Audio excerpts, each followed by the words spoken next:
Hey there, welcome back to episode 3 of How to Write a Children's Book. So in the first episode, we talked about how you start the process. The second episode, we talked about, telling people what your story is going to be about. Now, before we get too far into this, I know you love what you're watching, so make sure you like and subscribe to this channel.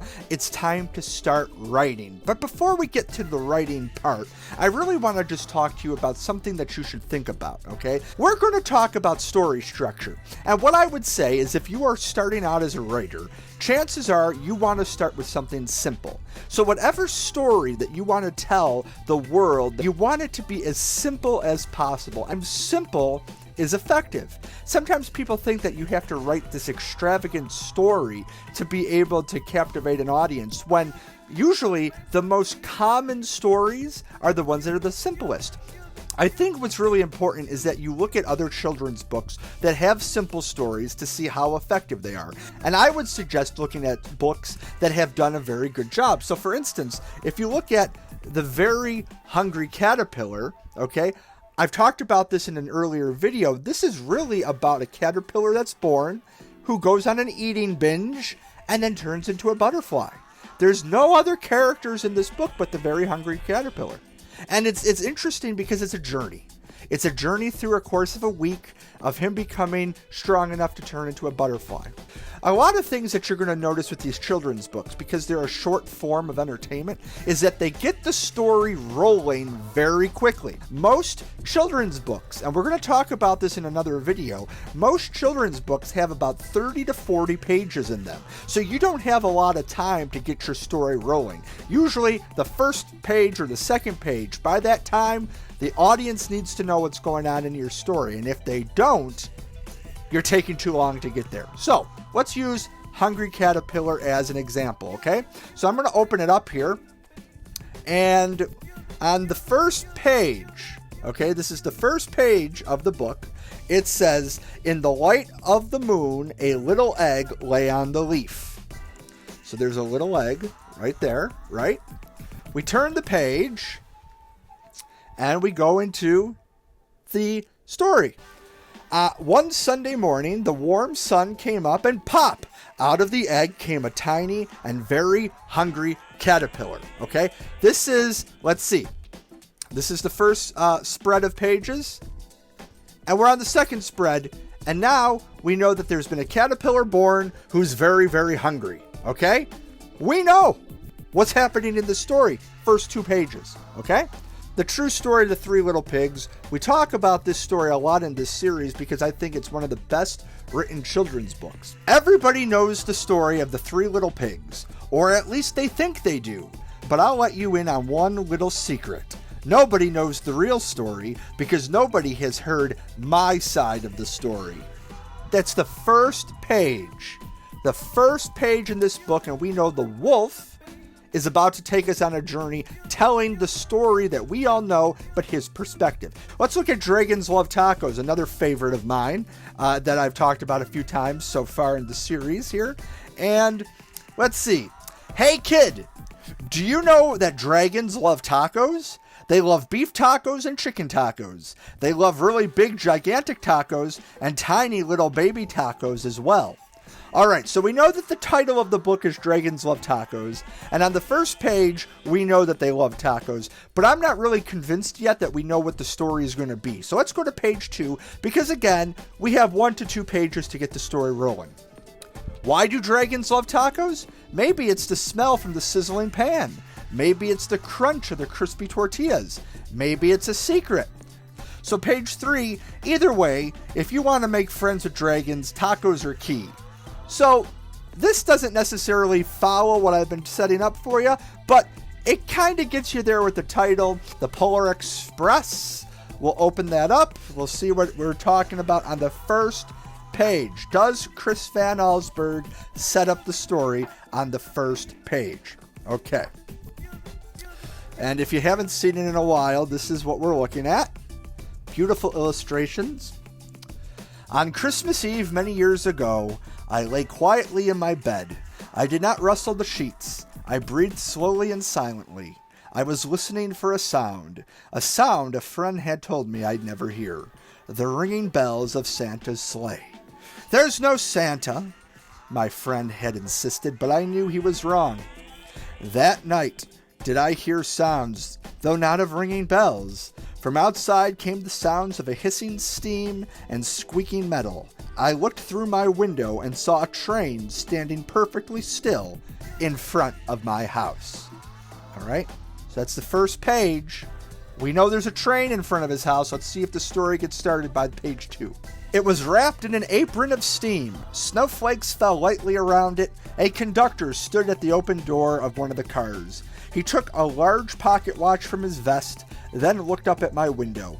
I put on my slippers and robe. I tiptoed downstairs and out the door.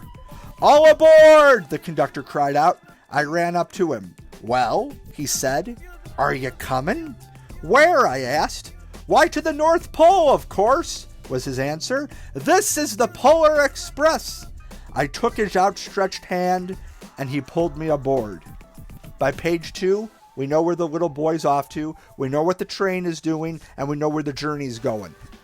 1 page, 2 pages, max, okay? So you can see that in the Polar Express, in the Very Hungry Caterpillar, and in the True Story of the Three Little Pigs, it works. Let's look at one more book just so that you can see that I'm not completely out of my mind here. Let's see, The Day the Crayons Quit. One day in class, Duncan went to take out his crayons and found a stack of letters with his name on them. That's the first page. Okay, we're going to give them a page 2 to see if they get us where we got to go. All right, now this is an interesting one because we're told there's a stack of letters, and the first group of pictures is about the color red, and the color red is saying that he's overworked and he quits. Okay, so this I would say makes us it follows the rule. By the first page, we know where the story's going. Okay, so these are the examples, but there's many more. So I would suggest looking at other examples of these stories and seeing your favorite stories if they meet that criteria. Let's talk a little bit about your book layout here. Not necessarily how the pictures are going to look, but how you're going to write it, okay? So you have about 30 pages. Between 30 and 40 pages is the sweet spot for these children's books. And like I said, the story gets rolling very early on, page 1 to 2. By the time you get to like page 20, you should be in the midpoint of your story, okay? And then by page 30 to 40, you should be closing that story up. So that's kind of like what you want to be going for.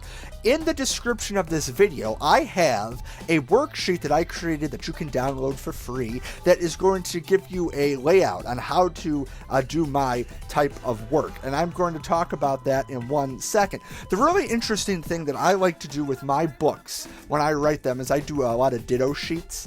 And I'm a big fan of just the yellow legal pad. I think that this is really good for marking up your ideas, okay? Now, I'm going to show you something that I haven't shown anyone yet.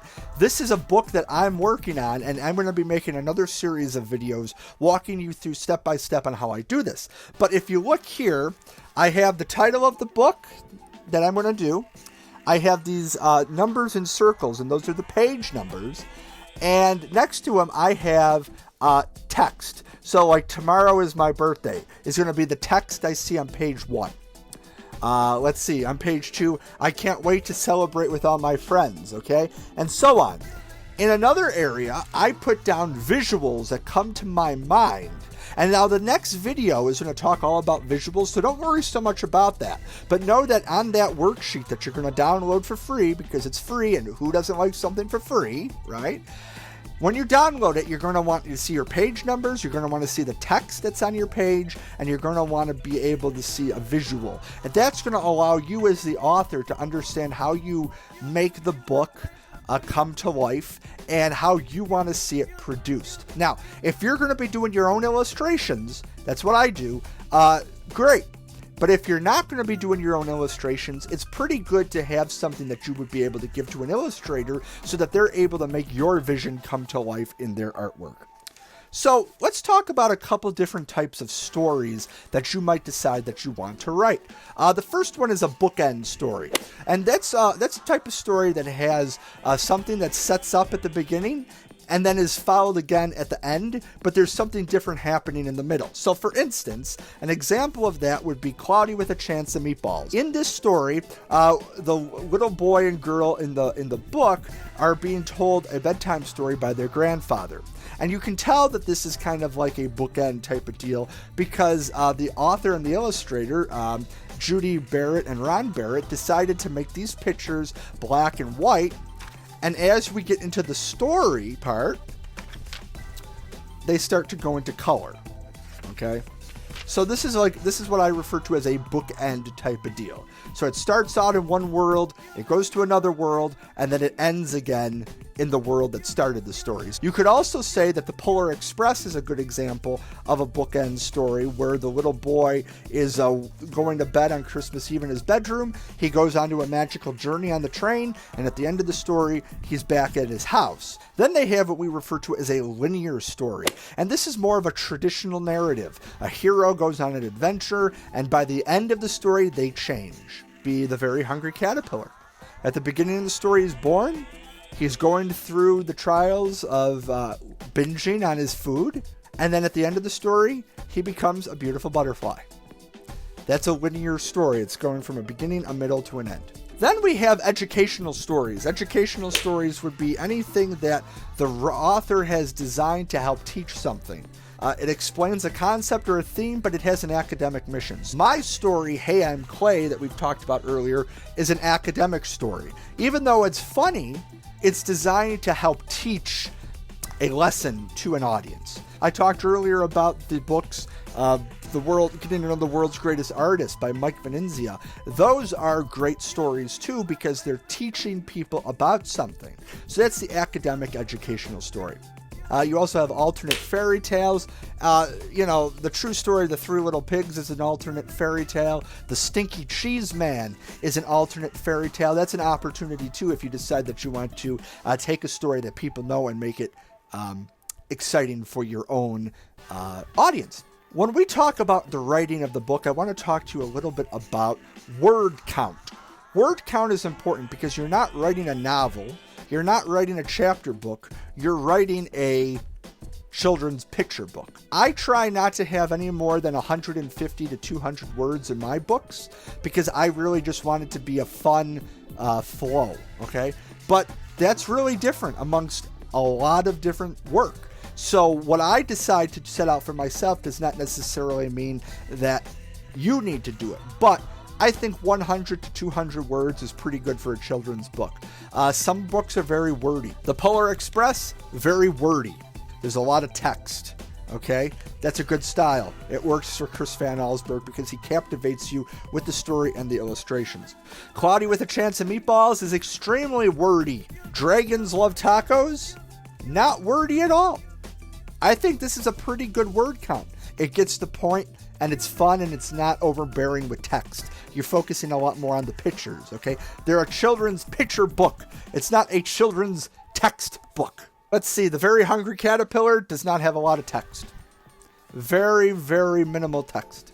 Look at your favorite children's books and decide how wordy you want it to be. Once you do your first draft of your writing, you can always go back in and try to cut words out. And I would suggest doing that right away because the smaller your book is and the more streamlined your story is, the more exciting it can be to the reader. A lot of times we have superfluous words in there that don't need to be there. So really go through all your work with a fine-tooth comb and say, can I say this in fewer words? And if you can, great. If you can't, give it to a friend because I'm sure that they can help streamline it for you. I would also suggest if you're going the self-publishing route, when you're done with your first draft, your second draft, your third draft, you go on the internet and you find somebody that can edit your children's book. There are people who are editors for this that would be happy to be hired to do it. Pay them. It's not going to be expensive. It might be $50, $75. maybe $100, but it's better to have somebody that knows the industry look at your work than you just say, okay, I'm going to take it from here. It's a good investment.